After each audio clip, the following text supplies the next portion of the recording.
கிழனி சடைப்பெருமான் பூசையாற்றி திருமதலும் கடந்திரமுன் நின்றான் யாவன் தங்குகடற் புய்வரைப்பின் நெடியோனாதி சகலருக்கும் ஊறு தவிர்க்கின்றான் யாவன் அங்கவன்மைச் சரித மொழிபெயர்ப்ப வேண்டி அவனடியே சரணாக அடுத்துளேற்கு மங்களசின் மயமாதர தமிழ்ச்செம்பாடல் வாரிமடம் அடையுடுத்து வளருமன்றே.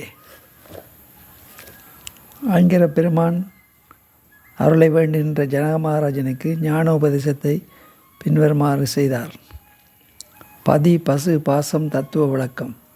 ஜனகமனனே, பதி பசு பாசம் என 3 தத்துவ பொருட்கள் உண்டு. அவற்றில் பதி என்பது ஏகமான நான், பசு என்பது அநேகமான ஆன்மா, பாசம் என்பது ஆணவம் கண்மம் அசுத்தமாய சுத்தமாய என்னும் 4ஐயும் குறிக்கும்.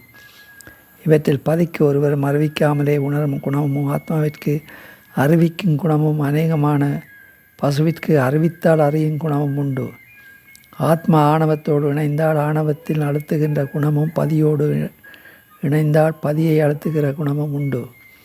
இதுபோலவே பொருள் என்பதும் வியாபகம் வியாப்தி வியாபியம் என 3 வகைப்படும்.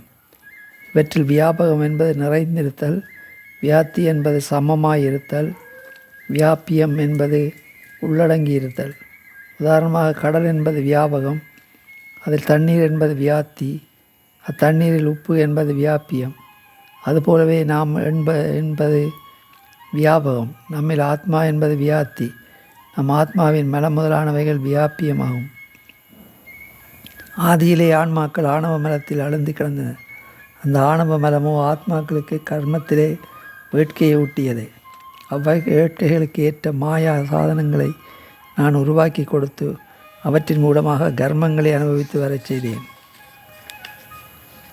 ஆத்மாவிற்கு ஆணவ மலம் என்பது அனாதிசயோகம் என்று கூறப்படும். ஆன்மாவிற்கு கர்மத்திலே ஏற்படும் விருப்பம் பதியான நான் ஊட்டியதல்ல, ஆத்மா தானாகவே விரும்பியதுமல்ல. ஆணவ மலம் ஆத்மாவிற்கு கர்மத்திலே விருப்பத்தை ஊட்டியது. எனவே ஆத்மாக்களை முன்னிட்டு அவற்றின் கர்மத்திற்கு ஏற்ற தேகத்தை தந்து அத்தேகத்தின் மூலமாக அந்த கர்மத்தை ஈட்டி அனுபவிக்க செய்கிறேன். பசித்தழும் குழந்தைக்கு பாலாடையில் பால் ஊட்டும் தாயைப் போலவும், குருடனுக்கு கோல் கொடுத்து கூட்டி செல்லும் தோழனைப் போலவும், பிறரின் விருப்பத்திற்கு இணங்க மண்ணைப் போலவும், மண்ணை பிசைந்து பாண்டம் செய்யும் குயவனைப் போலவும் ஆத்மாவானது கர்மங்களை புசிப்பதற்கு நான் உதவுகிறேன்.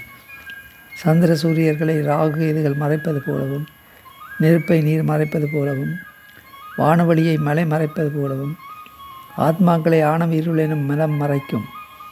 நான் என்னும் எண்ணத்தால் கண்மம் உண்டாயிற்று, அந்த கண்மத்தால் மாயை உண்டாயிற்று, அந்த மாயால் தனுகரண புவன போகங்கள் ஏற்பட்டன. இறைவனான நான் இச்சா ஞான கிரியா சொரூபனாயிருந்து ஆன்மாக்களுக்கு கண்மங்களை ஊட்டுவேன். ஆன்மாக்களை முக்தியில் சேர்ப்பதே இச்சையாகும்.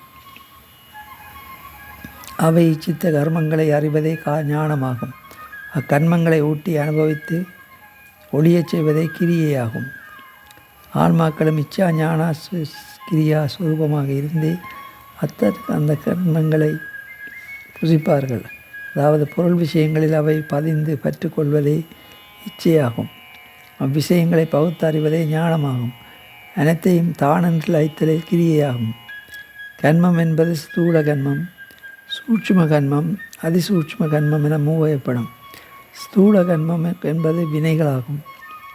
சூட்சும கண்மம் என்பது வினைகளுக்கு பின்பலமாக வரும் பாவ புண்ணியங்களாகும். அதிசூட்சும கண்மம் என்பது அப்புண்ணிய பாவங்களுக்கு பின்பலமாக வருகிற இன்ப துன்பங்களாகும். இம்மூன்று கண்மங்களும் ஆகாமியம், சஞ்சிதம், பிராரத்துவம் என 3 வகையாக விளங்குகின்றன. நல்வினை தீவினை என்னும் இருவினைகளே ஆகாமியம். அந்த இருவினை பயனான்களான புண்ணிய பாவங்களை சஞ்சிதம், அப்பாவ புண்ணியங்களை பலனாக வரும் இன்ப துன்பங்களே பிராரத்துவம். இவை 3 முறையே பயிரிடுதல், அதனால் உண்டான பலனை களஞ்சியத்தில் சேர்த்து வைத்தல், அக்களஞ்சியத்திலிருந்து அவ்வப்போது எடுத்து புசித்தல் போன்றவை ஆகும். ஆத்மாக்களுக்கு கர்ம பலமானது ஆதி தெய்வீகம், ஆதி பௌதீகம், ஆதி ஆத்மீகம் என்னும் 3 வித தாபங்களால் வந்து புசிக்க செய்யும். ஆத்மாக்களுக்கு பரிபக்குவம் வருங்காலத்தில் சஞ்சித கர்மம் என்பது ஞான குருவின் கண்ணோக்கால் அகன்று ஒளியும். பிராரத்துவ கர்மம் என்பது பிறவி எடுத்த தேகத்தால் அனுபவிக்கப்பட்டு ஒழியும். ஆகாமிய கர்மம் என்பது தூய்மையாக ஞானத்தால் மேலெழும்பி வராமல் அகன்று ஒளியும். இறைவனான நான் பெத்தான்மாக்களிடம் பாலுக்குள் நெய் போலவும் முத்தான்மாக்களிடம் தயிருக்குள் வெண்ணெய் போலவும் இருப்பேன். ஆத்மாவிற்கு 3 அவஸ்தைகளும் உண்டு. அவை கேவலம், சகலம், சுத்தம் எனப்படும். அவை 3 மேலும் காரணம், காரியம் என இருவகைப்படும். அவற்றில் காரண கேவல அவஸ்தை என்பது இரவின் இருட்டிலும் கண்கள் ஒளி இழக்காமல் விழித்திருப்பது போன்றதாகும். காரிய கேவல அவஸ்தை என்பது நெற்றி, கண்டம், இருதயம், முத்தி, மூலம் என்னும் மந்திரத்திலும் சாக்கிரம், சொப்பனம், கழுத்தி, துரியம், துரியாதீதம் என்னும் கீழாவஸ்தைகளை 5ஐயும் அடைவதாகும். காரண சகல அவஸ்தை என்பது அனாதி கேவலத்தில் அளந்து இருந்த ஆத்மா மாயா சாதனங்களினால்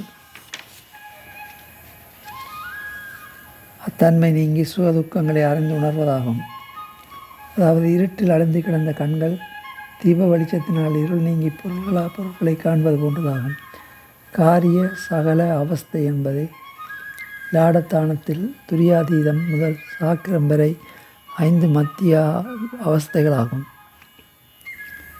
காரணம் சுத்த அவஸ்தை என்பது அனாதி கோலத்திலும் சகலத்தினால் அழுந்தி கிடந்த ஆத்மா திருவருள் தரிசனத்தால் அவற்றை விட்டு நீங்கி பிரமானந்தத்தை அனுபவிப்பதாகும். அதாவது இரவில் இருளிலும் தீப வெளிச்சத்திலும் அழுந்தி கிடந்து கண்கள் சூரியன் உதிர்ந்ததும் அவற்றை விட்டு நீங்கி அந்த சூரியனை பார்த்து கொண்டிருப்பது போன்றதாகும். காரிய சுத்த அவஸ்தை என்பது நின்மல சாக்கிரம் முதல் நின்மல துரியாதீதம் வரை 5 மேலான அவஸ்தைகளையும் அடைவதாகும். படைத்தல், காத்தல், அழித்தல், மறைத்தல், அருளல் என்னும் 5 தொழில்களையும் ஜீவாத்மாக்களிடம் இறைவனையான நானே நடத்துகிறேன். ஜீவாத்மாக்களுக்கு மாயா சிருஷ்டியாகும். தேவையான மாய கருவிகளை உருவாக்கி அறிவை விளைவிப்பதே சிருஷ்டியாகும். அவர்கள் மாயா கருவிகளை நிலைநிறுத்தி அறிவை நிலபெறச் செய்வதே ஸ்திதியாகும். அவர்களுக்கு சங்காரமும் ஆகும். அவர்களுக்கு அறியும் தொழில்களை அருள் மூலம் மனங்களால் மறைப்பித்து அவரவர் கர்மங்களுக்கு ஏற்றபடி இயக்குவதே திரோபாவமாகும்.